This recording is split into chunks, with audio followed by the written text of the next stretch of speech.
I assume you guys heard about the church shooting and all that stuff. Well, I have some thoughts.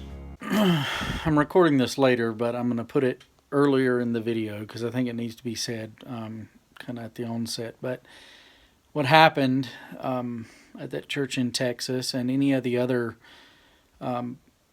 shootings that have happened is tragic. My prayers go out to that church, those families that lost family members, even the shooter's family members. Also be in prayer for the man who had to take action to protect the rest of the people in that room.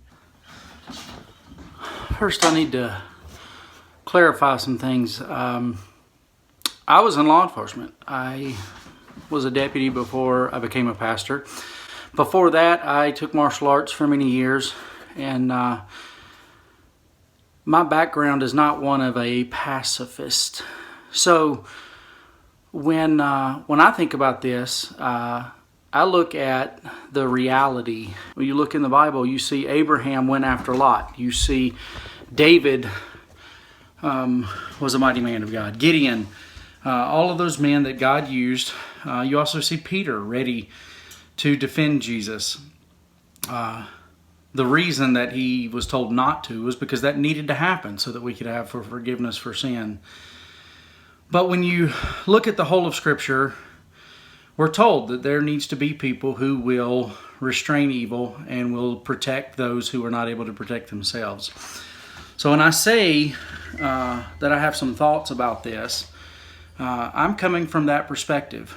I'm also in a small church. We're also in a state that encourages becoming proficient with firearms. Keep all of that in mind as I share some ideas and some thoughts. I'd also like to mention that when I was in Bible college, my mentor, Roy, was a deputy also. And I really enjoyed asking him how his day was because he would say, put some bad guys in jail. You know, that's good stuff right there. I'm going to be very honest with you. The bad guys will get guns, no matter how many laws we make, no matter what. And if they are going to have guns, which they will, I would like to be able to protect myself. So there's my idea about that. I do want to throw a caveat in there. That argument that there's no need for laws just because people will do it. That's not the same argument that I'm saying. What I'm saying is they will have guns, and so I would like to have a gun. I'm not saying that if they are still able to do it, then we should just wipe off all the gun laws that are there. No, I think there's some there that are necessary and prudent, and I enforced those laws when I was in law enforcement. I'm just saying that if the guys who want to do good and are willing to step up and protect those who can't protect themselves are disarmed and are not able to do that, we're in a bad spot.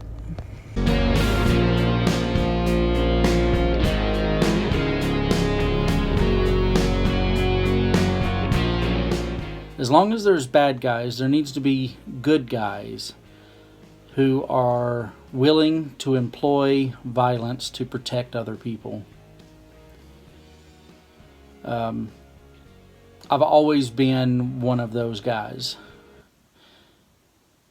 My personal philosophy about violence.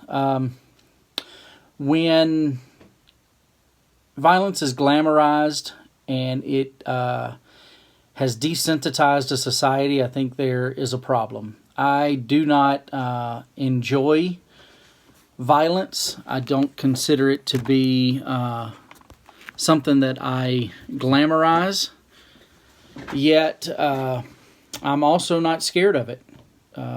It's been something that I have learned to employ and to deal with. And we have some young ladies in our church that want me to help teach a self-defense course. And self-defense is one area when I think violence is absolutely necessary. And if you are unable to be a part of that, then thankfully there are other people who are willing to do it. But self-defense, protection of other people, that are not able to protect themselves. Those are the types of situations when I think violence is called for. I am strongly against the use of violence, the military, or any type of force to propagate ideas and agendas. I absolutely despise the thought process that the guy with the biggest fist wins. I disagree with that. I think that is absolutely anti-scripture. But at the same time, there needs to be a guy with a big fist to keep the peace when other people want to assert themselves. I am not going to punch somebody in the face because they disagree with me. But if they come and try to hurt somebody that I care about or somebody who can't defend themselves, they better be prepared for a fight. I will protect those that I care about, and I will protect those that God has put under my care. I do think that if you are going to be one who is willing to step up to help those who can't protect themselves, know what you're doing. Know what you're doing. A well-trained or somebody who's well-practiced, somebody who's kind of knowing what they're doing, will be much better off. Thinking about this self-defense class for the young ladies, that's one of my struggles with self-defense classes is I can't teach you in 1 hour everything that you could do or get you proficient enough. And quite honestly, you become more of a liability if you try some things without actually practicing and getting proficient than you are without it. In law enforcement, it was comforting to know that there may be people there with firearms to back you up. It was also one of the most scary things because you didn't know if they knew how to use it. So, if you are going to be one who's willing to step up, take the initiative to know what you're doing. Don't just put other people in danger because you think carrying a firearm makes you feel better or because you took a 20-minute karate class. I have a concealed carry permit, and I do carry. I've been asked on multiple occasions that about as a pastor, do I have trouble with that, or would I have difficulty shooting somebody? No. Look, let me tell you, one of my biggest pet peeves is hearing people say, we're just Jordan, or I'm just in a little town. My little church doesn't have problems like that. No, your church does have problems like that. This is not a problem just for mega churches and big churches in big cities. This is not something that you are immune to. So don't just think that since you're in a small church, it can't happen. It absolutely can happen. And I think we need to be wise on the front end instead of just saying, "Oh, we got a bunch of guys that carry firearms." Great. How many of them are proficient? And how many of them can get to it quickly and know what they're doing? Sharon and I enjoy the TV show The Office. We watch it in the afternoons before we go to bed.